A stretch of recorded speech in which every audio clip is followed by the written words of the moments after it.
Baik, Assalamualaikum warahmatullahi wabarakatuh. Sebelumnya puji syukur kita panjatkan kehadiran Allah Subhanahu wa taala yang mana atas izinnya lah kita dapat melaksanakan presentasi terkait laporan keuangan secara tatap maya. Kemudian saya mengucapkan terima kasih kepada rekan-rekan saya yang telah berpartisipasi dalam Zoom kali ini. Sebelumnya perkenalkan kami dari kelompok 2 yang beranggotakan saya sendiri Selvitri, kemudian ada rekan-rekan saya yaitu ada Rintan Olivia, ada Chelsea Olivia Nelki, kemudian ada Ihwani. Baik, pada kesempatan kali ini kami akan mempresentasikan laporan keuangan yang sebelumnya kami identifikasi pada IDX atau Bursa Efek Indonesia, yaitu di mana laporan keuangan yang kami identifikasi yaitu PT Mayora.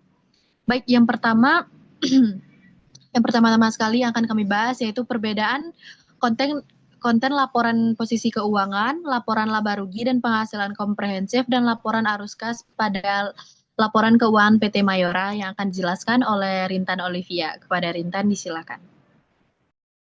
Baik, sebelumnya terima kasih kepada moderator. Perkenalkan saya Rencana Luvia akan menjelaskan tentang perbedaan konten laporan ke posisi keuangan, laporan laba rugi, dan penghasilan komprehensif dan laporan arus kas pada laporan keuangan PT Mayora. Pada laporan posisi keuangan sendiri berisi yaitu tentang aset, liabilitas, dan ekuitas pada akhir periode yaitu 31 Desember 2023. Sehingga di sini menunjukkan letak posisi kekayaan, kewajiban, dan modal perusahaan. Sedangkan pada laporan laba rugi sendiri dan penghasilan komprehensif lain berisi pendapatan, beban, serta laba rugi besi, serta proses penghasilan lain seperti selisih kurs atau keuntungan dan kerugian yang belum direalisasi sehingga mencerminkan kinerja serta perubahan ekuitas non-transaksi pemegang saham. Sedangkan pada laporan arus kas berisi arus kas masuk dan keluar dari aktivitas operasi, investasi, dan pendanaan dengan metode langsung sehingga memperlihatkan likuiditas serta kemampuan menghasilkan dan menggunakan kas selama 2023. Mungkin sekian yang dapat saya sampaikan, saya kembalikan kepada moderator. Baik, terima kasih kepada Rintan Olivia. Mungkin itu terkait perbedaan dari masing-masing laporan. Kemudian berikutnya kita beralih kepada penjelasan dari masing-masing laporan. Yang pertama yaitu terkait laporan posisi keuangan yang akan saya jelaskan sendiri. Nah, jadi laporan posisi keuangan memuat tentang aset, yaitu kekayaan perusahaan yang terdiri dari aset lancar yang tidak lancar. Kemudian terdiri juga atas liabilitas atau kewajiban ataupun utang dari perusahaan. Nah, di mana liabilitas ini terdiri dari utang jangka pendek dan utang jangka panjang, serta ekuitas yaitu modal dari saham atau modal saham perusahaan. Nah, pada 2023 PT Mayora tercatat memiliki total aset sebesar 23,8 triliun. Nah, dengan liabilitasnya yaitu 8,5 triliun dan ekuitas sebesar 15,2 triliun.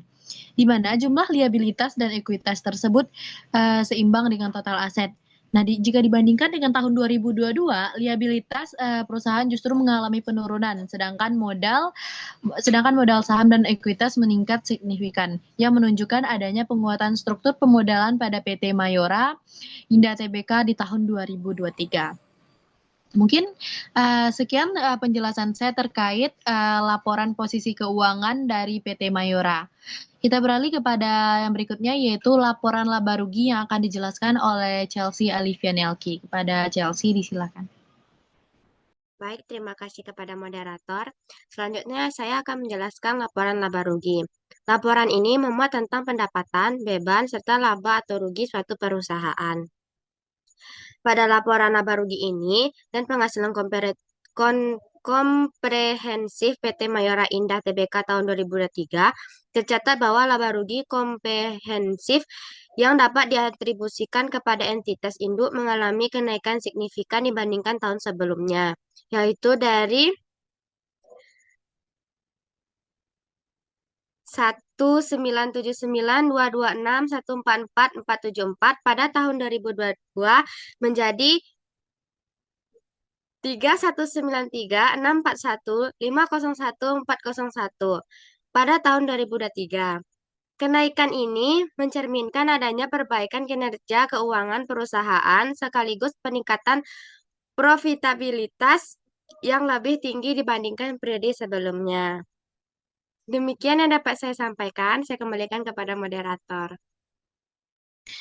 Baik, terima kasih kita ucapkan kepada Chelsea Olivia Nelki yang telah menjelaskan terkait laporan laba rugi. Nah, kita beralih kepada laporan berikutnya, yaitu laporan perubahan ekuitas yang akan disampaikan atau dijelaskan oleh rekan saya, yaitu Ihwani. Kepada Ihwani, kita silakan. Baik, sebelumnya terima kasih kepada moderator. Baik, di sini saya akan menjelaskan tentang laporan perubahan ekuitas pada PT Mayora Indah. Berisi catatan bagaimana model perusahaan berubah dari awal sampai akhir tahun, mulai dari saldo awal ekuitas, penambahan dari laba bersih, penghasilan komprehensif lain, pengurangan karena pembagian dividen hingga saldo akhir ekuitas. Jika dibandingkan pada tahun 2022 dan 2023, posisi saham biasa dan tambahan modal di sektor tetap sama, karena tidak ada penerbitan saham baru, sehingga perbedaan utama justru berasal dari laba ditahan dan penghasilan komprehensif lainnya. Pada 2023, laba komprehensif yang lebih besar membuat ekuitas meningkat lebih tinggi dibanding 2022. Sehingga menunjukkan bahwa penguatan modal Mayora terutama berasal dari keuntungan usaha dan kinerja keuangan yang lebih baik, bukan dari tambahan modal baru. Sekian dari saya kembalikan kepada moderator. Baik, terima kasih kepada Iwani, yaitu yang telah menjelaskan laporan perubahan ekuitas. Nah, mungkin itu penjelasan terkait laporan perubahan ekuitas. Kita beralih kepada laporan berikutnya, yaitu ada laporan arus kas. Yang mana untuk laporan arus kas yang akan dijelaskan oleh Rintan Olivia. Kepada Rintan, disilakan. Baik, terima kasih sebelumnya kepada moderator yang telah memberikan saya waktu untuk menjelaskan materi terakhir terkait laporan keuangan, yaitu tentang laporan arus kas. Pada laporan arus kas PT Mayora Indah Tbk pada tahun 2023 memuat penerimaan atau uang masuk serta pembayaran atau uang keluar yang berpengaruh langsung terhadap kas perusahaan. Dari data terlihat bahwa arus kas bersih meningkat menjadi 3,2 triliun pada tahun 2023 dibanding dengan tahun 2022 yang hanya 3 triliun.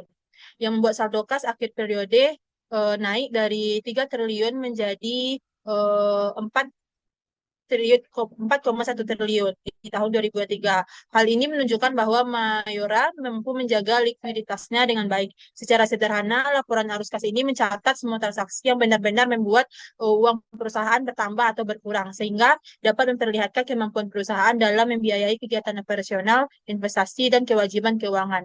Mungkin sekian yang dapat saya sampaikan. Saya kembalikan kepada moderator.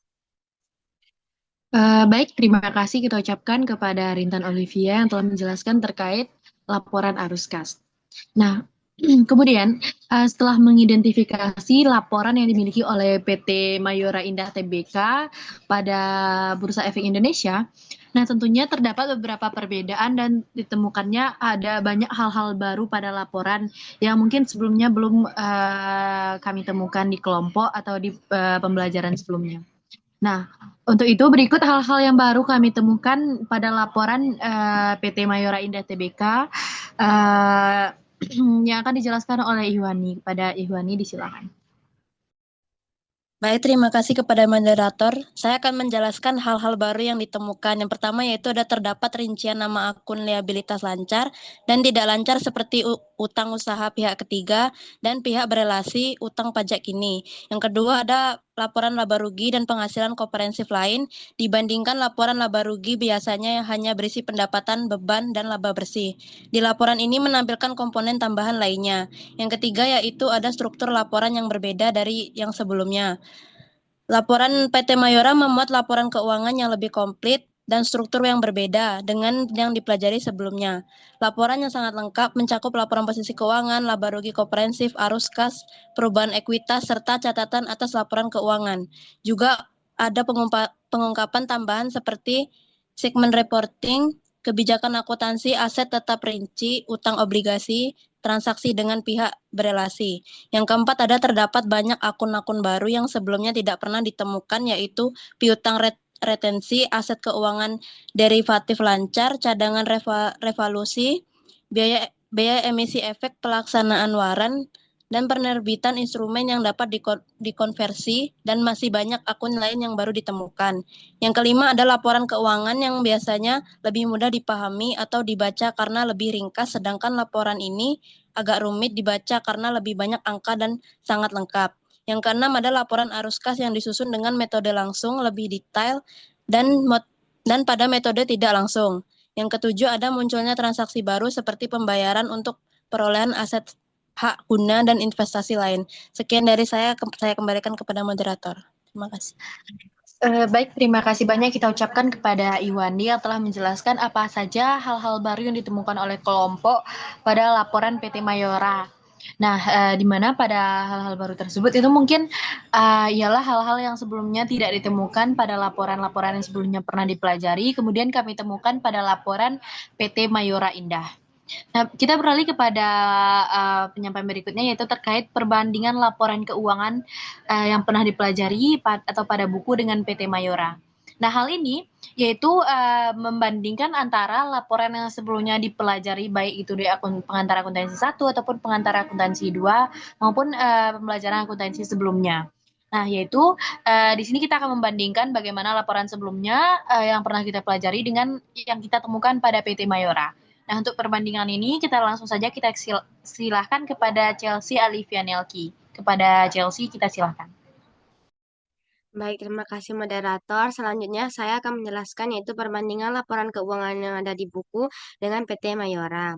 Laporan keuangan yang dipelajari di kelas lebih sederhana karena memisahkan beban dan pendapatan secara jelas, serta menyajikan aset, liabilitas, dan ekuitas secara terstruktur, sehingga mudah dipahami. Sebaliknya, laporan keuangan PT Mayora lebih kompleks karena mencampur berbagai elemen dalam satu laporan, menggunakan bahasa Indonesia untuk 2023 dan bahasa Inggris untuk 2022, serta mengikuti standar internasional yang lebih rinci.